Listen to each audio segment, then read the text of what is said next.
Hi, welcome to Voices of Somerville. It's a program brought to you by the Office of Somerville Commissions, a program of the Health Department, and the Communications Department for the City of Somerville. So our program talks about the different voices of our community. We reach out and we talk to all the different service providers, community groups, and just neighbors in our village. So today we're going to be talking to Saheli, and I'm very pleased to have Sweta Mepani. She's a board member of Saheli, so we're going to be able to learn a lot about the organization. It is a program that offers friendship and support to South Asian women and their families. So thank you, Sweta. I appreciate it. Thank you for having me here. So I appreciate you came all the way into Somerville, but we do have a large South Asian community. So tell us a little bit about the program that Saheli offers and a little bit about why you started. So Saheli was started by a group in 1996. I was not part of the founding team. They saw some unacceptable rates of domestic violence within the South Asian community, and they started this as a small support group with the mission to provide an abuse-free environment for South Asian women and their families, and the overall vision to empower women and their families to live safe, healthy lives in the United States. I'm a part of the advisory board. I'm not a board member, and I'm also a trained advocate. So we have advocates that go through the training for domestic violence, and that certifies you to work directly with clients. It was started in 1996, I think I mentioned that, and it's been really building up since then. It's a registered 501c3, and it's based in Burlington right now. We have locations that are, I guess we now have resources and locations, Shrewsbury and Nashua, New Hampshire, and we're expanding to Quincy. I know that just where you're located is only a part of the programming that you offer, because you've kindly come into Somerville and done outreach in our recent Summer Streets event, and you have the telephone, the website, and I think you reach out into the agencies as well to kind of connect with them as well. So, you know, tell us a little bit about, you know, who have you been working with? So we're not bound by location. You're right. You know, we work with folks across Massachusetts, and sometimes we get calls from out of town as well. We get calls from out of the country. And what we do is, depending on where the person is calling from and needs the support, we try to find somebody in their area who might be a sister association or doing something similar, or at least find the right contacts for them. In terms of agencies, we work with the police force. In particular, the domestic violence training has been set up, and the program has been offered through the Bedford, Concord, and I think surrounding areas in that, you know, in that community. We worked, I think we're trying to work and expand to Quincy. And it's not limited to police force, it's also immigration. So I wouldn't say that we necessarily work with the immigration agency, but we work with lawyers. We provide support services for immigration issues, for healthcare issues, for education as well, and empowerment, including career opportunities. There is a long list of agencies. I don't think we list them out saying these are the ones we work. We will work with anybody to just ensure that we're able to find the resources or provide support. It is a fully volunteer organization. There's only 2 part-time staff people on our team, and although they're part-time, they really work more than full-time.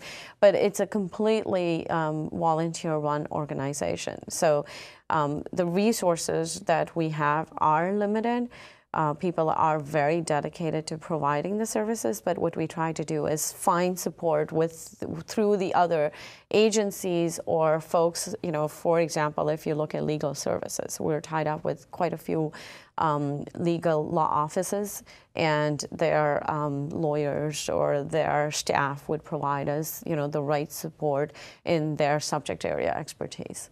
I've been part of the city for 10 years, and so I saw Saheli growing right at the beginning, and it really has grown to a very strong resource center, and it's amazing what you can do with the power of the volunteer. Yes. And to have that advisory and the trained advocates that are coming on board, so that really does a lot of help.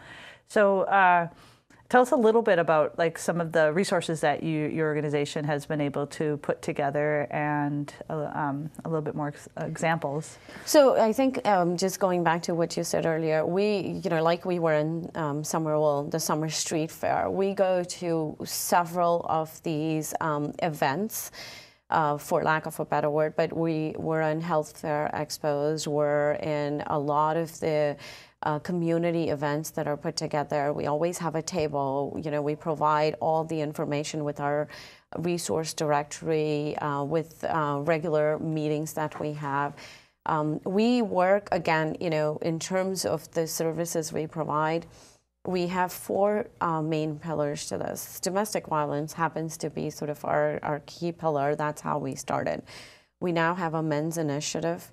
We also have economic empowerment, and we have family outreach, and we have fundraising. So, I kind of said four, but we have a few things that are going on. And with economic empowerment, we have gone out to colleges. We provide tuition, not reimbursements, but, tuition support. It's all on a case-by-case basis. We provide driver's ed. We provide computer literacy lessons. We provide English as a second language lessons. We provide immigration services. We provide, and again, I want to correct it. We don't provide those services. We connect the folks. We find the resources. We find volunteers in those areas. We, if there are things that we can do based on health issues, whether it's with medical institutions or some of the organizations. One of the organizations that we partner with, and you had a conversation with them, I think, a few weeks ago, is ICC, which is Indian Circle for the community, for the South Asian community in this region.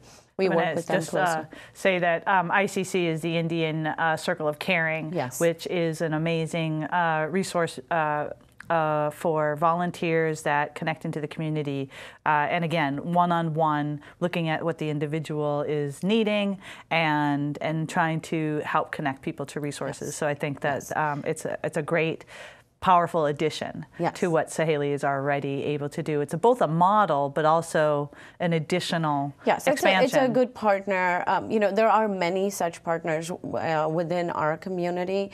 We have the IAGB, we have, Gurjar, we have a lot of these organizations. Those are catered to more social awareness of, our values and our culture. ICC is one of the partners within our community, which has a similar or, a complementary model to this. We have also worked in the past with ATASK. There is another organization called Manvi, which is outside of the Boston area, but I think it's, I don't want to misstate. It's located, it's originated from a different state. Yeah. So ATASK is the Asian Task Force Against Domestic Violence, and Manvi is a new organization for our community, and you're doing one of the great things that a lot of groups can do, which is help make more connections to more resources. So it'll be great to hear more about Manvi's connections and what they offer some of our residents. Yes. So we also, along similar lines, Leahy Clinic has been a good supporter of us. We work, a lot to try and get some grants. One of the latest ones, I think it has provided is Harvard Pilgrim Healthcare. They have provided us a grant recently. It's part of their Count Us In program. Mm-hmm. We are one of their pilots. And, I'll talk a little bit about the symposium that we're doing in collaboration with them. I know that we have worked with Blue Cross Blue Shield. You know, we have a provider directory, that resource directory that also we have created, which is a grant from the Blue Cross Blue Shield Foundation as well. There is a long list that you know, we can provide in terms of all the resources we have. So what else can I emphasize on? I think that the mental health directory is something that, let's talk a little bit more about it, because what are you seeing, you know, at the call, you know, when you're receiving the calls and you're trying to identify what are the needs that people are having? What are people needing? What's the mental health especially that you're finding? So a lot of our calls, you know, in 2013, I think that we had about 140 clients or so that we provided support for, of which 103 were domestic violence related. And, you know, we have a number for 2014 also, I think, which was closer to, you know, the similar, but actually decreasing a little bit. And we have a good track record now with the numbers, because we've actually got the resources to create a solid database, and hopefully going forward we'll have those numbers. When typically we get a client calling us through somebody who has referred them to us or referred us to them, a phone call, an email, and generally speaking, we get the domestic violence cases. What we've noticed, and this is, you know, 18 years ago when we started this, domestic violence is a very taboo subject. In our close-knit community, you know, there is a lot of support, but yet the paradox is, you know, you're not going to talk about something like this. And I would say that, in my opinion, Saheli has been a pioneer in leading the path on this and making it an open conversation, making it okay to talk, making it okay to ask for help, and raising the awareness, providing the resources on it. What we realized, and this has been an ongoing thing, and, you know, we're very limited because of our resources of people and funds, is that mental health is another such area where it exists. You know, the support exists within, you know, we're a very warm, caring community, but that's not something that anybody really wants to talk about.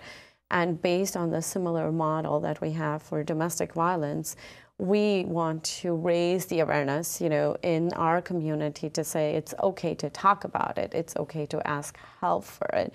Also, the other thing we noticed, as we noticed in domestic violence, is that the traditional mainstream providers and the traditional mainstream resources, let's say for domestic violence, are available. And what I mean by mainstream is that, you know, everything that's available to all of us who live here, you know, in the United States. But the cultural competencies are different, and that makes a big difference. You know, if you're a domestic violence victim, and if you go to somebody, and I'll just give you this as an example, you know, if you have an incident and you know enough and you call the police in, or you make a 911 call, you know, the police will come in, assess the situation. And there's, depending on the situation, this is not the police, but depending on the situation, you know, there might be guidance to get a restraining order. Statistically, you know, in our community, or in generally South Asian community, first of all, you know, calling the police would be something that you would really not want to do as, you know, as the victim, is not something that you really inherently, you know, immediately think of.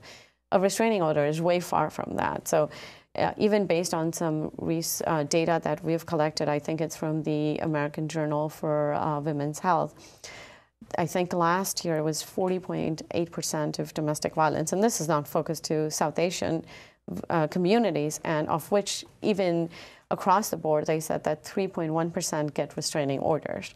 So you can see, you know, the gap between the actual incidents and what somebody might want to do with it. So our organization, you know, understands the cultural values. There's the faith-based, you know, within our communities. There are several, you know, areas of regions that you came from, different countries that you came from, because, you know, we cover. So, you know, it's not what we cover, but we have provided support to Indians, Pakistanis, Bangladeshis, We have folks in our volunteer base that speak about 7 different languages. And we understand some of the family and the cultural values that we have all grown up with and how to provide support based on that.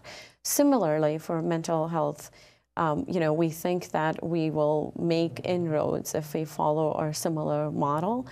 And part of this partnership with Harvard Pilgrim is also to raise cultural competencies within mainstream providers. So, we're very happy with the support that Harvard Pilgrim is providing us.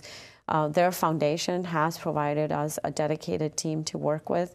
They're very enthusiastic about, spreading this message and raising the cultural competency within their provider base as well.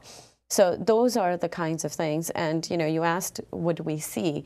I haven't, I'm not part of each and every case, but across the board with domestic violence, you see issues that have to do with mental well-being, whether it's depression, and it affects everybody in the family.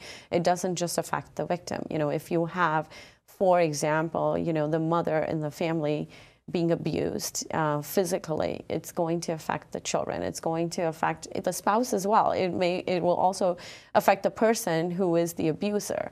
And we see that come out in different ways. Like I said, depression, there could be potential, suicide rates, there could be eating disorders. There is a lot of it that we see across the board in some of these cases that come through. And do you have partnerships with like our Cambridge Health Alliance, Asian Mental Health, or in order to kind of assess the service provider to see if they're competent to be able to be a place to send your community to, as well as just kind of those back and forth relationships you have? Do you have the resources to be able to start reaching into some of the other ones as well? And so we, like I said, we're hoping with Harvard Pilgrim that we have some of their resources. What we have actually referred to is on our board and advisory board, we have members who are mental health experts, who are practicing, and they're providing us the services as volunteers. So we refer our clients to them. I think additionally, some of them, and quite a few of them, happen to be South Asian. So it's worked out for us. We haven't built that partnership yet with, let's say the Cambridge Health Alliance. But those are some of the things, like I said, this has been something that we've been working towards, but this is the first time that we've been able to get the funding and, make something more, concrete with it. The Blue Cross Blue Shield grant allowed us to create the resource directory, which is, for the mental health providers for South Asians. The Harvard Pilgrim Fund will allow us to do this symposium, and I'll talk a little bit about the symposium when we get to it, which will, I think, raise the awareness, raise cultural competency, and start opening the dialogue. And that's what we want, and build a partnership. It's going to be a long-term relationship. Yeah, let's talk about the symposium. What are the goals, and do you have the time schedule set out, and who are the conference guests as well as the speakers? Yeah, so we have the symposium, the Mental Health Awareness Symposium and Emotional Well-Being on Sunday, September 14th. We have the location set, we have the time set, it's generally from 10 to 6. We have communications that are going out. We have a PR partner, India New England News, that will be sending out all the details, and we're working with the marketing arm for Harvard Pilgrim, who is also doing all the PR for us. I don't have the list of all the speakers that we have confirmed. But I know that we have, I can talk a little bit about the format of it. We are focusing on 4 panels. We have one with precarious manhood. We have one with motherhood, domestic violence, and elders. And we have one with teenagers as well. And, we are still, we have the 4 panels, and how we arrange the conversations based on all the panel speakers. I think those would be the final details that come out. With the general topic is mental health. Correct. And in these more than to just 5 domestic subsections. violence. It's like family. Correct. So it's domestic, which may include mental health, Right. could include physical, financial, mental abuse of any kind. Yes. It could also include what are the stressors that families Correct. and individuals or teens. So you're kind of looking at the segments of our community, Yes, instead of a topic. which is really good. Yeah. Yes, you're right. It really is about the emotional well-being, Right. and we're looking at these topics that, there are many topics. We went through a list, we created, but we want to make it something that really has an impact, that works across, a bigger audience. And the symposium is not limited to South Asians. It's open to everybody, and it is going to be held at Harvard Pilgrim facilities in Wellesley. They were very kind enough to offer us their facilities. When you say not exclusive to South Asians, you mean the topic is South Asian families, but the audience may be from any background. Any background, Okay. and we're actually sending out invitations, at least for those we know that are not necessarily South Asian, but they are on our lists, they are in our resource directories, and in particular, mainstream medical providers, because that's what, that is what we want also, along with the raising the awareness. We want to provide that cultural competency or be a partner with somebody who's providing that. I know that it's very long term, but we're looking at CE credits if that's one of the things that can happen. This is just the beginning. The symposium is just the beginning. Saheli, like I said, is looking for a long-term partnership, with Harvard Program and similar other institutions. And we're also looking at a 5-year roadmap for this, a 3 to 5 year roadmap where this builds up. So yes, I would say that the overall mission or goal for this symposium, in a nutshell, is we really want to make it okay to talk, okay to ask for help, and work with not only our clientele, but also all the providers to see how we move this further along.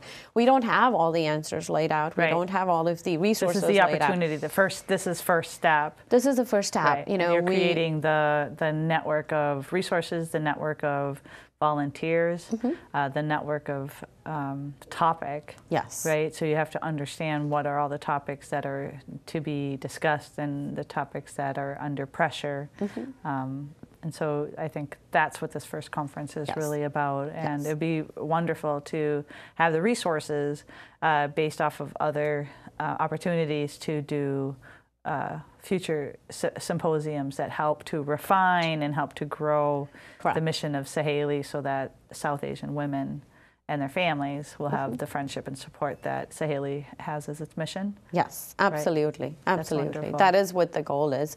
I would encourage in the entire, Somerville community and its surrounding areas, to come look us up at saheliboston.org. There'll be details about the symposium along with, other communications, but to come attend that.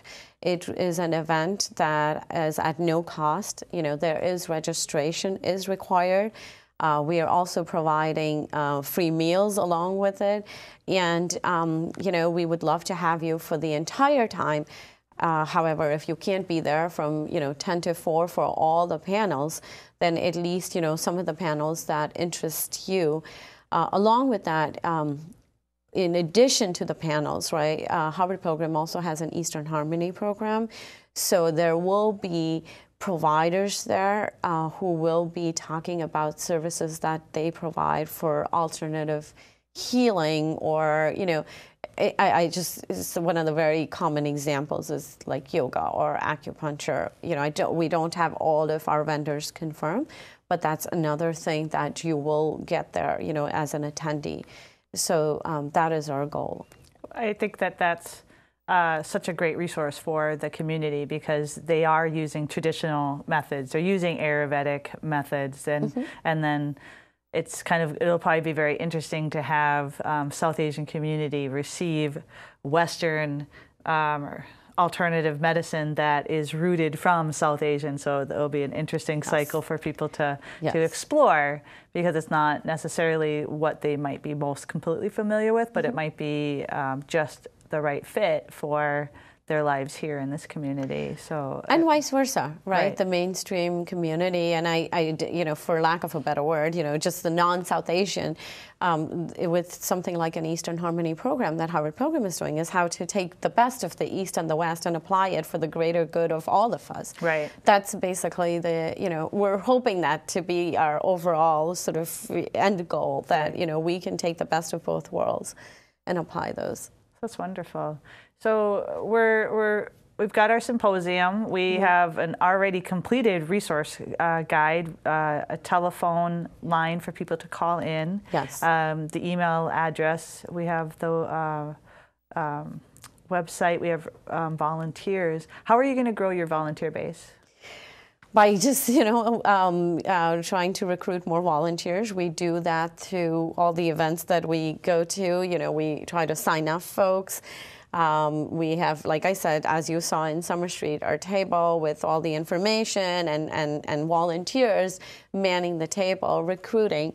It also, you know, happens, it really just happens, you know, on a one-on-one basis. I might be talking to somebody at a social event and they might be interested. So it really is about raising awareness about what Saheli does. And that's how we're going to get the volunteers. And, you know, people who are passionate about this will come. The folks who started the organization 18 years ago are still there. You know, Usha Vakil is our chair. Gauri Banerjee is our secretary. Rekha Singh is there. And there are quite a few names that, you know, that were there much before me that I am omitting, but it's not intentional. It's just I haven't worked with them, and, you know, there's quite a few people that go behind it. We also work with senior care centers, and Rita Shah is our main contact person for that as well. I do want to talk very quickly about some of the major upcoming events, including the symposium. And then every second Saturday, we have a general body meeting that anybody is welcome to at the Burlington Public Library. Besides the symposium, we have an annual walk, which is our fundraiser, on Saturday, September 27th, which will be starting around the Burlington's Council of Aging Senior Center area. We have a Burlington Town Day where we will be participating on August 2nd, and we have an India Day on August 17th, which we will be participating as well. And that usually is always at the Head Shell, and I think that that still is the case. I've seen the history of Saheli participating in that, so it's nice to see that that continues. Yes. So we have the symposium in September. We have the fundraising walk in September. So really there's time for people who are interested to support Saheli to go to the website, learn everything. Anybody who wants to learn about volunteering, that's a great place to go. There's any time requirements that a volunteer might be able to learn about is all there. So yes, and we don't ask a lot. You know, it's whatever you can do, and in whichever way you can help. That's wonderful. So a final thought. Do you have a final thought before we wrap up of what you hope people walk away today with about Saheli? You know, I would like people to visit our website to learn about what we do and to volunteer. That's wonderful.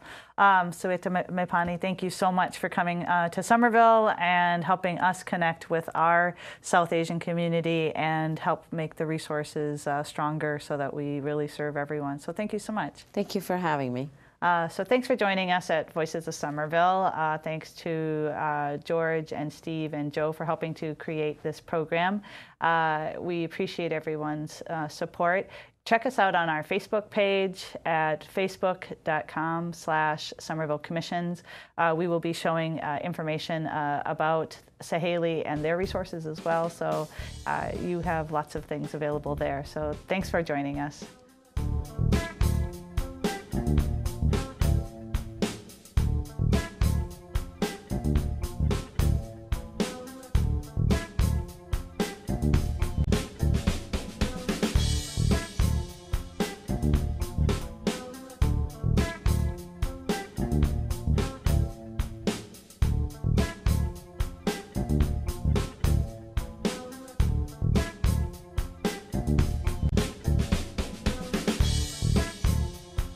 you.